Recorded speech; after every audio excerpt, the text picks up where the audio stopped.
Apple resources private limited. Wood apple resources में आप सभी का स्वागत है।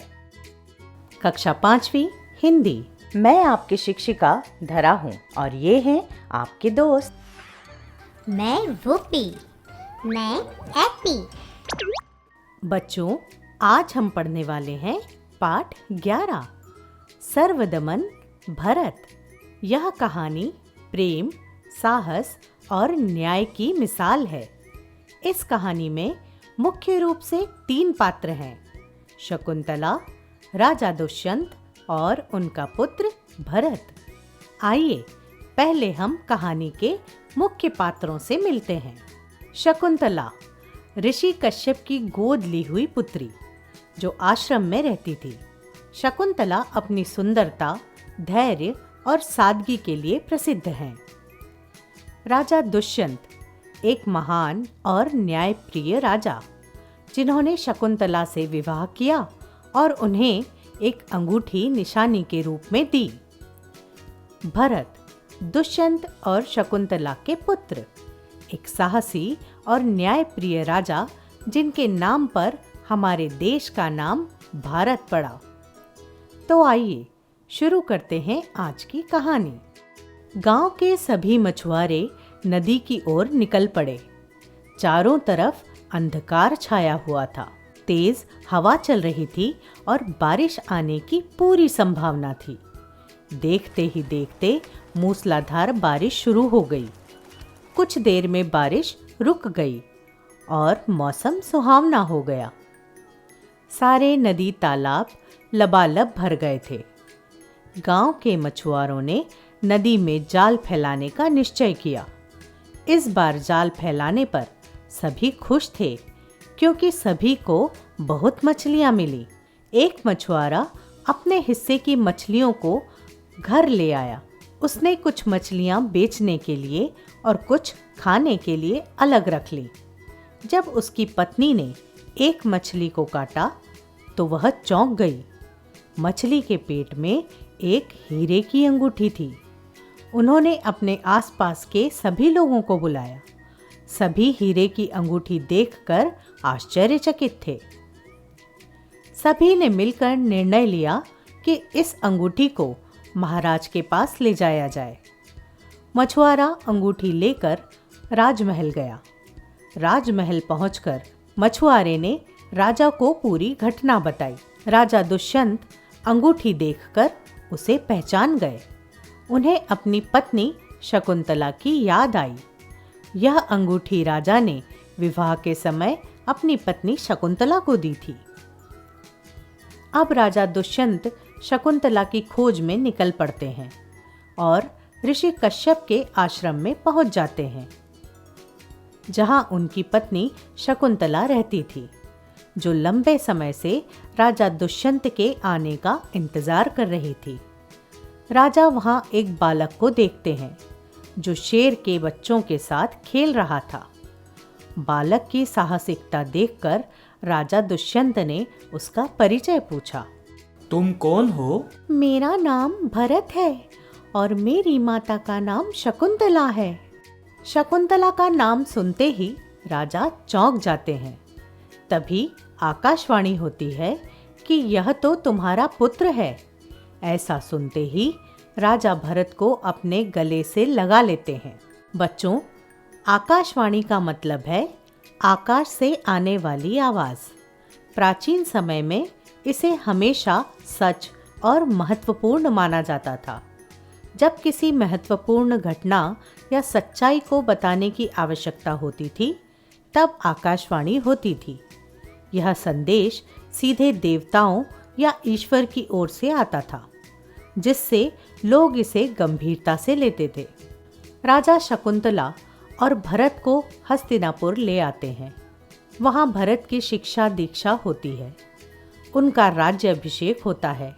आगे जाकर वे एक महान राजा बनते हैं। वे संपूर्ण आर्यव्रत पर अपना आधिपत्य स्थापित कर लेते हैं और उनको चक्रवर्ती सम्राट की उपाधि प्राप्त होती है। उनके शासन में न्याय और सामाजिक एकता स्थापित होती है। बचपन में भरत हिंसक पशुओं को पकड़कर या तो उनको पेड़ों से बांध देते थे या उन पर सवारी करते थे। इसीलिए उनका नाम सर्वदमन पड़ा। इन्हीं सर्वदमन भरत के नाम पर हमारे देश का नाम भारत रखा गया। बच्चों, इस पाठ का विशेष शब्द है सर्वदमन। सर्वदमन का अर्थ है सभी को वश में करने वाला।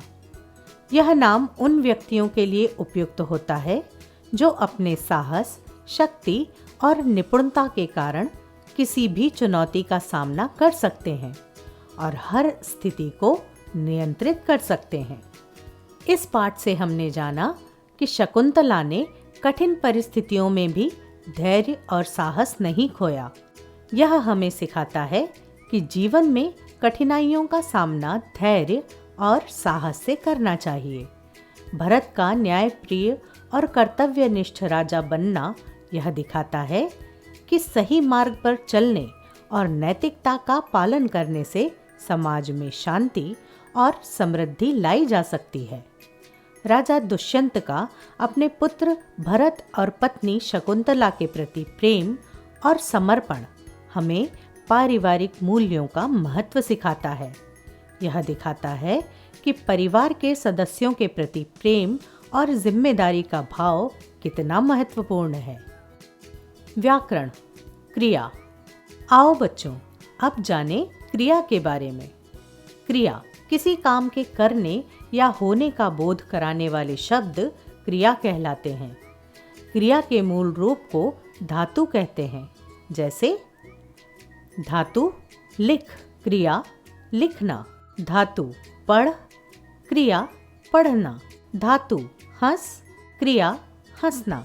धातु खेल, क्रिया खेलना। धातु नाच, क्रिया नाचना। कोई भी वाक्य क्रिया के बिना पूर्ण नहीं होता।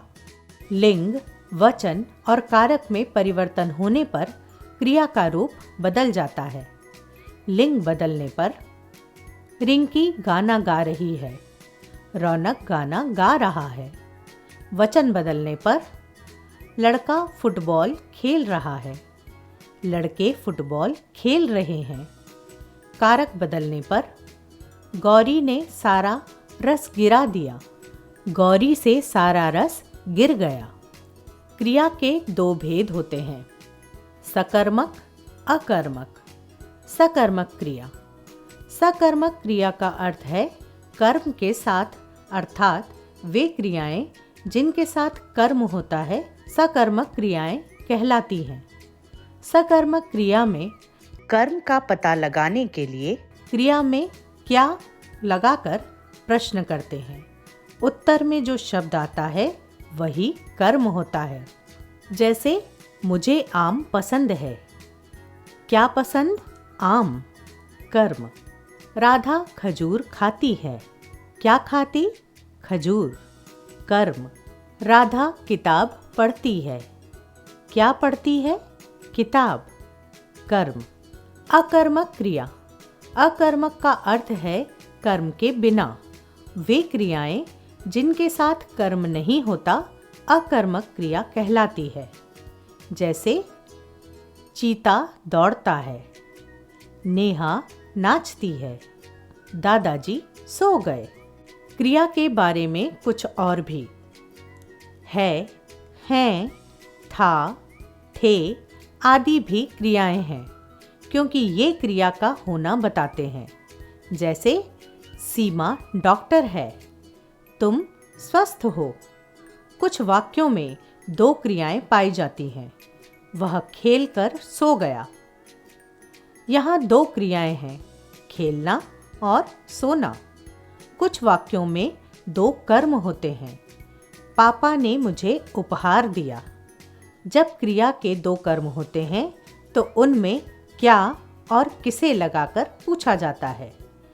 पापा ने मुझे क्या दिया? उपहार। पापा ने किसे उपहार दिया? मुझे। तो बच्चों, आज हमने जाना क्रिया, उसके भेद और उसके प्रयोग के बारे में। हम ऐसे ही मिलते रहेंगे। वुड एप्पल रिसोर्सेज से जुड़ने के लिए धन्यवाद।